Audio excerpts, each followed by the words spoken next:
Give your thoughts on the fact that your son came to Islam. When I think about you becoming a Muslim and associating with terrorism, I find it terrifying. You becoming up your career, I find that disturbing. Sorry, I'm having... So a Christian young man converted into Islam, then broke the news to his father. You won't believe his reaction to his son accepting Islam and leaving Christianity. When Mum gave birth to me in Newcastle all those years ago, did you ever think that your son would be a Muslim? And the most important thing I think about you becoming a Muslim missionary was the fact that it was so left field. It was so bizarre. Mum and I were different people. I'm sure we could be enormously upset.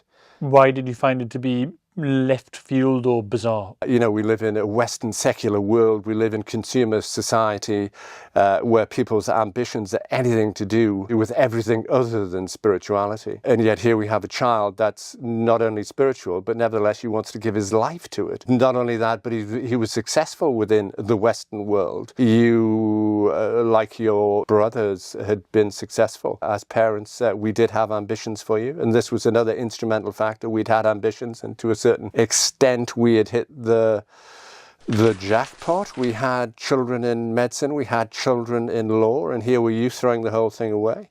You were throwing your qualifications away. You were throwing a potentially affluent future away. All of those are huge question marks. But at the same time, nevertheless, looking back at it retrospectively, you, in so many respects, have so much more. When was this dramatic moment when you suddenly went from being a spiritual person to being an orthodox, religious, Islamic person? When was that moment? And another question I'd like to ask you as well is, you were talking about not believing in God. When suddenly did you know that God existed? When suddenly did you believe in God? And then when did you realize that he was an Islamic God? Perhaps I'm misinterpreting here. No, there was. No, I remember it 110%. It was March 2010. For some time I'd wanted to know, is there a God? Because I'd been interested in Buddhism before. You remember I used to do meditation, go into the fields, but there was no answer of, is there a God in Buddhism? Then I got to a point in my life where I said that I've investigated spirituality, but I don't know, is there a God? And now I really want to answer this question. So I went out one night and I took Solly, not the current golden retriever whose name is Solly that you have now, but our past Solly. And I went down in the field. You remember the field next to the lake? I do. And I was looking, and I looked up at the stars. And the particular thing I was actually asking myself that night was not about God, but it was, should I do a human rights NGO? Should I set up a human rights NGO? But you remember I went on to set up, Just Fair, this NGO called Just Fair. Then I looked up at the stars, and it was, the feeling I had was that I had never looked up at the stars in my entire life. And I remember thinking that, you remember the shop Blockbusters that you used to take us to, and you would get us videos, and we'd watch karate films. Yeah, still miss it. Yeah. And we'd watch them late into the night. And I remember looking at the stars and saying, my word, I've been looking for blockbusters all my life, and this is the blockbuster. And I have been so blind. So your vision was cleansed. You're having this transformative moment. For sure, 100%. I wanted to know, does God exist? But I also wanted to know, what should I do with my career? Should I set up this human rights NGO? Or should I try and apply for a PhD? That was the thing that I was doing at that time, and I was getting nowhere with anything, and I was just going in a circle. So then I put my head to the ground and I prayed. And as I put my head to the ground, I felt this. Why did you put your head to the ground, by the way? Well, I'd started to investigate the religions at this point, and I had Muslim friends, I had Christian friends before, and I had Buddhist friends, slightly Hindu friends, somewhere in between. And I knew from the church, because there was a church in Holborn that I think I'd started going there already. And you've got the pews, and you go down on your knees and you do this, So you were prostrating yourself. You were surrendering. I went more than that. I went all the way down the ground, put my head in the grass and smelt the soil, smelt the grass. Okay. Because I had Muslim friends as well. But it was also a Christian thing, because I would get on my knees in church. And then when I was praying that, God, do you exist? Are you there? And if you are there, what should I do? Should I set up this NGO? Should I go for this NGO? Or should I go for this PhD? Because I am going around in circles, God. I am going nowhere, and I'm sending hundreds of emails and I'm not getting any result. And I've been like this for a year, so what should I do? And I mean, I'd stayed up till 2 a.m. trying to work out what I should do, sending emails like to people in South Africa, trying to do documentaries. It was all good. I was not unsuccessful. I was teaching law in a university, so I wasn't a out and out failure, but I knew in myself that I needed that guidance. And as I prayed, then I felt this feeling I'd never had in my life, where I felt like an electricity pass through my skin and all my hair stand on end, and I became so emotional, and I felt this complete clarity on that question that I never had at all. And I know it because I tried so hard to work it out, and I felt this complete opening within myself. And then I prayed like this, and I sat up, and I knew I have to do this NGO. I'm not going to do this PhD anymore. Then I stood up. Then I went back to the house, called Solly, the dog, our dog. Just let me stop you there, if you don't mind me asking. You were asking two questions. God, do you exist? Yeah. Should I start the NGO? You've forgotten about whether God existed or Yeah, not. Are we well, to no. assume that God was speaking to you, therefore he exists? That's the thing. That was the next part of the story. So then I get back to the house, yeah? And you remember Camborne, you'd come in around the back. We wouldn't use the front door. Mm-hmm. So I'd go through the back door, came in the kitchen, went into the side room. Do you remember we had a big wooden table in the side room? And I sat on that wooden table, and I said to myself, what was that? And I'd never had an experience like this in my life, no doubt. It reminds me of other people's reported experiences, which I'll bring up in a moment, but nevertheless. Yeah. And I asked myself the question, what was that? And then I had this answer from within myself, a voice even, which, I mean, I can remember almost like writing, which was that this is your Lord. You know, when you're a child and you're in a room and the sun is coming through the window, you know, and you hit the sofa, you hit a cushion. And the dust. And the dust comes up.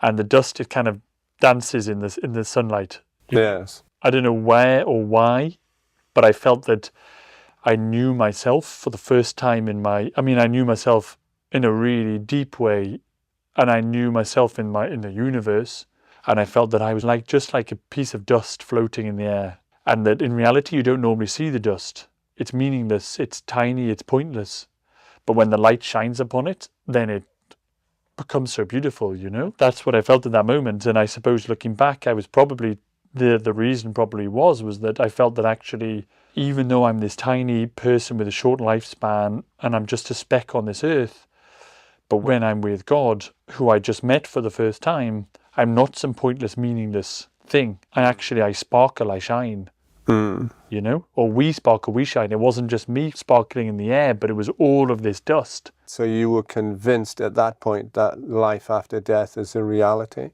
Is that what you're saying? Yeah. You were convinced that life is a spiritual existence, it's not just a material one? Yeah. Is that what you're saying? You had that knowledge, you had that conviction? Yeah. Above all... Really? You totally and absolutely had it, and you've got it now as well? You carry it around with you? The best way of describing it, it was not long after that, and I went to somebody's house. They were all chatting about marriage. And then somebody asked me, Jonathan, what about you? Are you getting married? You know, or are you thinking about marriage? Everyone looked at me, and I said I'm falling in love. And they said, who is? Don't take the punchline. Don't take the punchline. They said, you're falling in love. I said, I'm falling in love. And they were completely confused. I said, and they said, with who? I said, with God. How did that go down? They were all taken by it, but it kind of resonated with them. But that's a very beautiful statement, isn't it? Depending on, how it's taken, of course. But it's also the sort of thing which I've heard saints say, or there's forms of Christianity which are passionate. I mean, hands up. I want you and Mum to believe in God. You believe in God. I know you believe in God 100%. Well, pardon me interrupting, but there's a conundrum there, is there not? You've got characters like your mother who will sit down and tell you, I don't believe in God. There's no spiritual bone in my body. Whatever you care to call me. And yet she's the most spiritual person. Yeah. Sorry, I'm having an emotional... an emotional thing, yeah. Mum has not been well recently, is the thing. So that also gives a background to it. Yes. Yeah. Carry on. Of the things I pray for, you and Mum are top of my list. Mum knows this, I tell it to her, but I pray that we as a family can come to God, can come to Al Almighty, can come to Islam, but not only as a label, but to submit completely to God. And to be fully united in that as a family. I must confess, I have issues and problems, and this is despite my best intentions, I should hasten to add, because what I'm about to say sounds egotistical, it sounds self-assertive, but I do have problems submitting. I do have problems surrendering, even though I know it's probably the best way to live. It's the best way, to actually pursue goals is to surrender.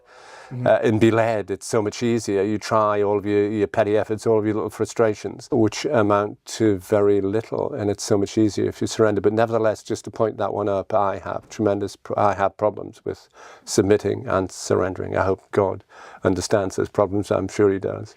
I do find them very interesting areas, I must confess, which are spiritual, they're religious, but they're also they're to do with achievement, they're to do with self-help and goal setting. They're like two theories about how do you achieve a goal. Do you achieve it by surrendering to what is your purpose in this world, and then it's dead easy, supposedly, or do you fight and struggle and you tick every little box, which is very much more the sort of conscious approach to achievement, where perhaps you're striving after a goal that the world wants you to strive after, or that you think you ought to strive after, but it's not your original intention. I'm very familiar with all of these things, not on a spiritual level. Well, of course, it must be spiritual, but nevertheless on a worldly achievement. How do I achieve the best version of me, whatever that might be? But it sounds like there's part of you that actually longs to. Can I tell you longs to surrender. Can I tell you another little story? But hang on, well, yeah, if it's on that topic. It's exactly on that topic. I was brought up in a little village, and they had a mission. I'm not quite sure what denomination it was. It was Christian, of course, and more or less fundamental. And they had a youth club, and we attended the youth club, and they had weights and table tennis and all this sort of thing. But they also had their spiritual moment where everybody put their head down in prayer. And they said, right, is there anybody here that wants to be saved by Jesus? Our heads are bowed and our eyes are closed. And I thought, well, everybody wants to be saved, don't they? So I put my hand up, and I was the only one. That put their hand up, and they all pounced on me. The visiting guests pounced on me. Oh, you want to be saved, right? Well, here's the. So that's why I'm your son. It could be. That's why I'm the only Muslim around here. I think I'm not. There are many others, but I think what I'm pointing to, there's also fear attached to that kind of exceptionalism. Yeah. If you understand how strange I felt when I looked around the room and I was the only one that wanted to be saved. But even though it seems such an obvious thing to a child. Fear, but also a longing in some way? I would imagine, John, if you penetrate those layers, that perhaps we all have this longing, like a fish to return to the ocean. Are these the analogies, the picture? Mm-hmm. But then there's also this nagging little worldly thing, which is ensuring that you don't. Yes. The reason I am interested in it is because you know what the word Islam means. The literal translation of the word is surrender. Really? It's a beautiful word, John.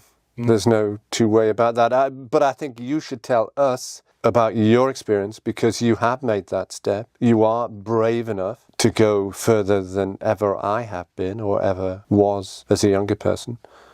You should tell us. We need to learn from the authenticity of your experience. You need to convince us that what you've experienced is true and pure. I mean, your life is really quite remarkable. To be this Muslim missionary from a Christian boy with worldly ambition, etc. It's a remarkable step, and I'm sure it's got a lot to teach us all. But you've got to convince us. Well, I understand how shocking one can be when you realize something that you don't expect, the unexpected.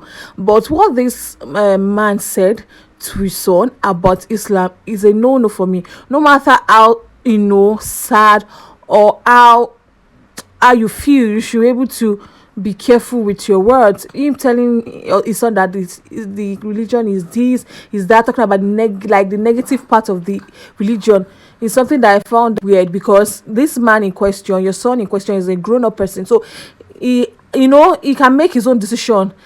So him making a decision for himself, he knows what is good for himself. All you can do is, tell him maybe the dangers, or yeah, but you telling him that, okay, this, say it in a harsh tone, or making it sound as if, okay, the religion is totally bad, is a no for me. You can just voice out your opinion, letting him know that, okay, are you sure that you are cool with the decision you've taken? That's how it's supposed to be done, because this man we are talking about is above 18. He can make his own decision. Apart from that, well, that was a very beautiful video. I love the both step the son took, telling his parents, his father. Some people don't even tell their parents, because they feel like there's no need, as long as they are independent, so they can make their own decision. If they find out, then that's quite okay. If they don't find out, well, they still move. Then one day they'll find out, and that won't stop them from doing what they want to do, or making the decision they've already made. Well, let me know your thoughts on that.